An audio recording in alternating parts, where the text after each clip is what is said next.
out here, aren't we? And I can't look. Hey Kurt, honey, I made eggs for breakfast.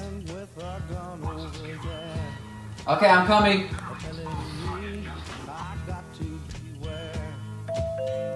Honey, before you come and eat, just make sure to get the mail, please. Okay, Mom. Good morning. Got some milk for you, buddy. Oh, thank you. All right, have a nice day. You have a nice day as well.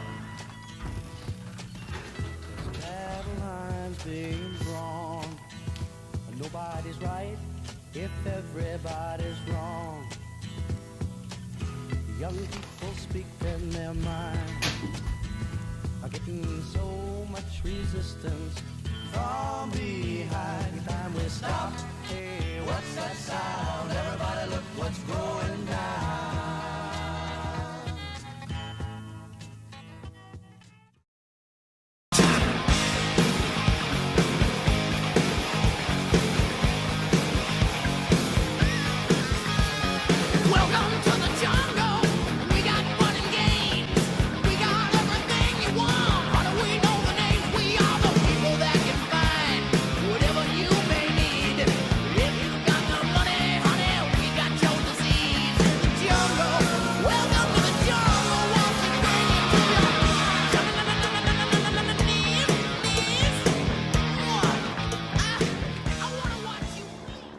Alright boys, you've just been drafted to the war in Viet Nam. Kurt Jones and Anon Smith. Are you ready? I am. You ready, bro? Hey! Are you even listening to me right now? Yes, sir. You will report to me as Sergeant Wall. And that name might sound familiar, and it is. My great-grandfather's friend's dog babysitter was Stonewall Jackson himself. Yo, he's the real deal. I'll be leading you two as squad leader, and we'll be stationed here until next March. And we will be patrolling the east side of the human force to protect the villagers against the Viet Cong. The rest of the platoon is stationed throughout the forest, but the lieutenant and some soldiers will be meeting up with us once we start patrolling. And that isn't until 10. So until then, we need to get you F&G some training. Well, everybody's heard about the bird. Mile 10, boys, mile 10! We're halfway there! 98! 99! 100! Let's go. Keep it going. Keep it going. 98, 99, 100. Let's go. Come on, ladies. Come on, ladies. War is no game. It is crucial that we train hard to survive and succeed. Then why aren't you training with us? That's 2 more minutes for you, Mr. Jones. All right, boys, it's been a tough couple of months, but we're here in the last stretch, and I need you boys to be ready. All right, let's go again tomorrow. Wakey, wakey, boys. I got some surprise for you guys. We're patrolling today. Come on, let's go. Since it's your first day patrolling, all you gotta do is guard the shelter and stay within a half-mile radius. You got it? Sir, yes, sir.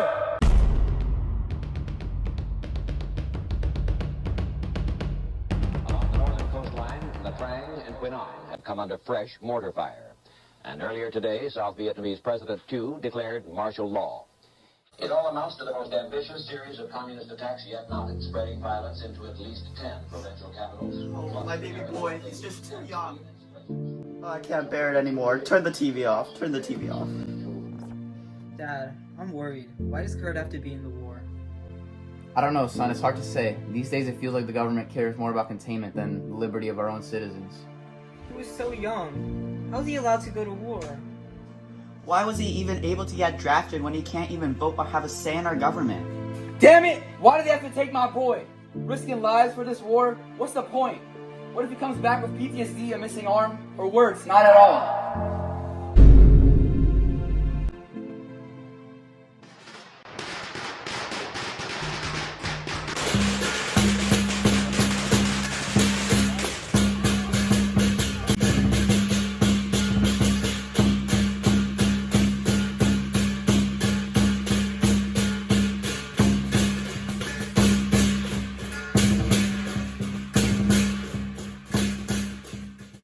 Thank you so much for your help in the war. Oh, don't worry about it. Me and my boys, we got you covered, and you guys could just celebrate the holiday.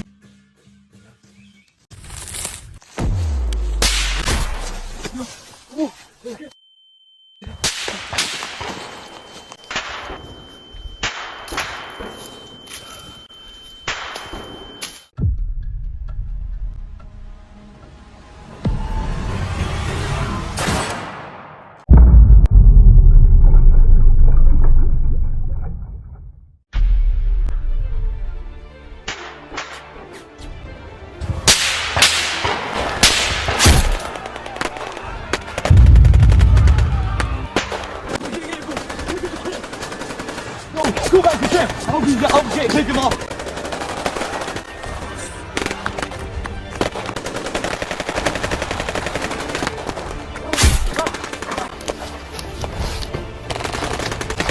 The sergeant's aside. I don't want to do this anymore.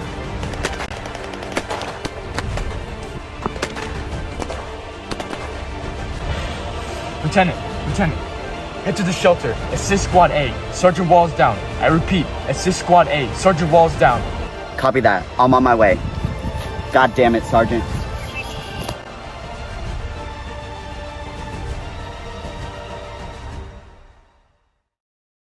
The enemy had been planning the Tet Offensive for the past 6 months. Almost 100 tons of military supplies had been moved into the region around Saigon. The bodies of 2 American military policemen who died as they tried to assault the compound lay near their jeep across the boulevard.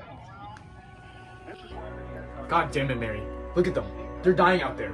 Why should we waste so many lives and pay high taxes for a war we don't even support? All the government cares about is containment. What happened to protecting small businesses like ours? A lot of people like us are struggling to make ends meet, and the war is just making it worse. Exactly. This country has always been about protecting the rights of citizens, but now the government only cares about foreign conflicts. Imagine if the government had placed its effort in domestic reform instead. The quality of life for Americans, especially for minority groups, could have been drastically improved. So many blacks today continue to suffer from the cycle of generational poverty and discrimination that resulted from slavery. The government has to address these problems! Oh, what are we ever going to do? Don't worry, honey. We'll get through this. As long as we have each other, it'll be okay.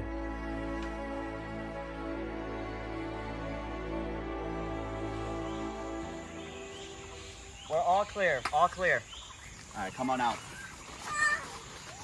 We're gonna transfer you boys to Bunker B. Okay, buddy, we're gonna get you to a safe place.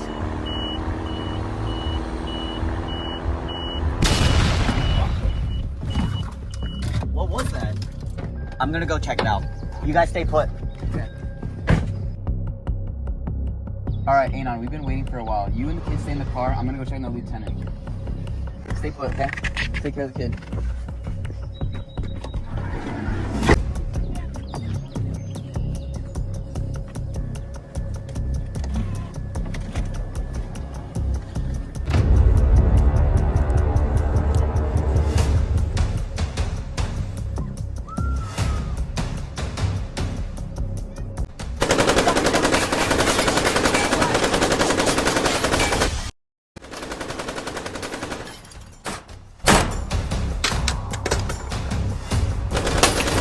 We're getting ambushed!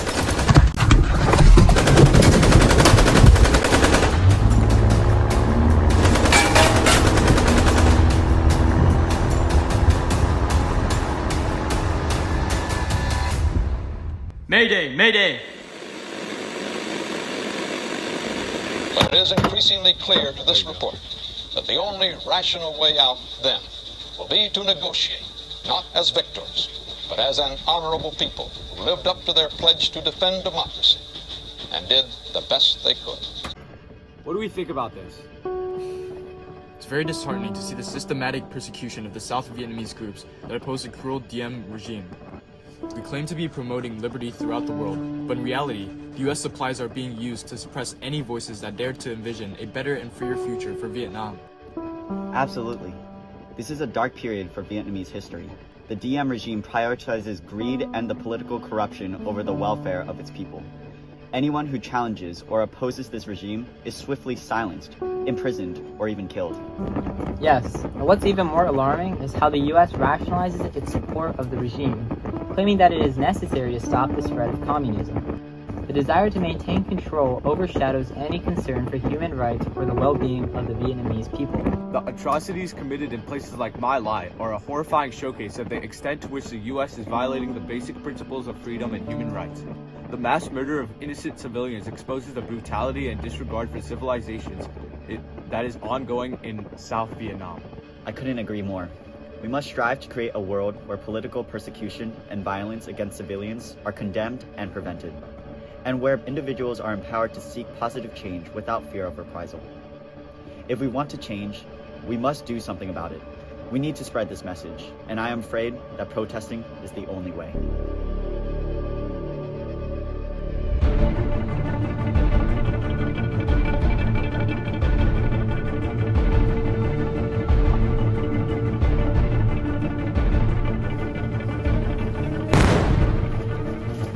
Yo, Lieutenant! I'm coming for you. You good? Kurt, they shot me. I have to tell you something. What is it? What is it? Speak to me. Come closer. No, closer. The Tet Offensive of 1968 highlighted a point in the Vietnam War where the freedoms of certain groups were jeopardized, specifically the young American men being drafted, the poor blacks and whites suffering from generational poverty, and the natives of South Vietnam who were being oppressed under a dictatorial regime. No, this can't be happening. Come back to me. Come back to me, Lieutenant. No!